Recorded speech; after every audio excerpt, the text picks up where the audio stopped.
صفحہ نمبر 92، سیرت النبی جلد اول۔ سبجیکٹ ہمارا چل رہا ہے سلسلہ اسماعیلی، حضرت اسماعیل علیہ السلام کے اوپر یہ سورہ چیپٹر ہے کہ حضرت اسماعیل کہاں آباد ہوئے۔ اردو زبان میں سرور عالم صلی اللہ علیہ وآلہ وسلم کی سیرت پر جامع ترین کتاب سیرت النبی صلی اللہ علیہ وآلہ وسلم۔ لکھنے والے ہیں علامہ شبلی نعمانی رحمۃ اللہ، علامہ سید سلیمان ندوی رحمۃ اللہ۔ یہ اس سے پہلے 2 ویلاگ میں ہم ذکر کر چکے ہیں کہ حضرت اسماعیل علیہ السلام، حضرت ابراہیم علیہ السلام، پورے خاندان کے متعلق، تو اس کا یہ تیسرا ویلاگ ہے۔ جغرافیہ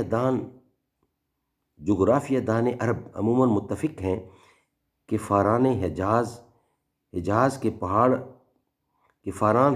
پہاڑ کا نام ہے، چنانچہ معجم البلدان میں صاف تصریح ہے، لیکن عیسائی مصنفین اس سے اتفاق نہیں کر سکتے۔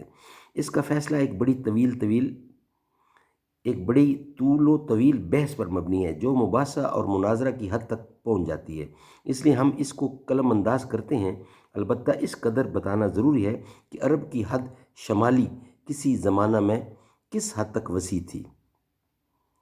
موسیو لیبان تمدن عرب میں لکھتے ہیں، اس جزیرے کی حد شمالی اس قدر صاف اور آسان نہیں ہے، یعنی یہ حد اس طرح پر قائم ہوتی ہے کہ غزہ جس میں آج کل تباہی بربادی ہے، اس غزہ کا ذکر ہے۔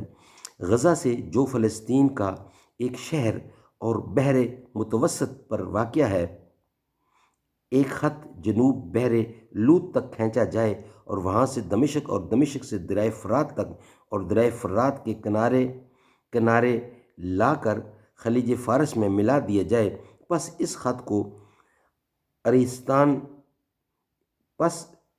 کو عربستان کی حد شمالی کہا جاتا ہے۔ اس بنا پر عرب کے حجازی حصہ کا فاران میں محسوب ہونا خلاف قیاس نہیں۔ تورات میں جہاں حضرت اسماعیل کی جائے سکونت کا بیان ہے، وہاں یہ الفاظ ہیں: اور وہ حویلا سے شور تک جو مصر کے سامنے اس راہ میں ہے، جس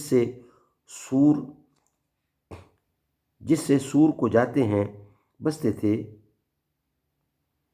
اس تحدید میں مصر کے سامنے جو زمین پڑتی ہے وہ عرب ہی میں ہو سکتا ہے۔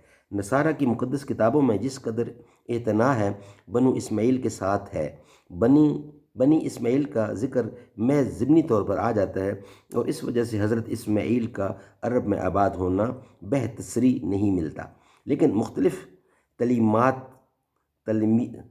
تلمیحات سے مفہوم ہوتا ہے کہ حضرت ہاجرہ کا عرب میں آباد ہونا ایک مسلمہ امر تھا۔ عہد جدید میں جس کو عیسائی وحی الہی سمجھتے ہیں، پولوس کا ایک خط گلیتون کے نام ہے اور اس میں یہ عبارت ہے: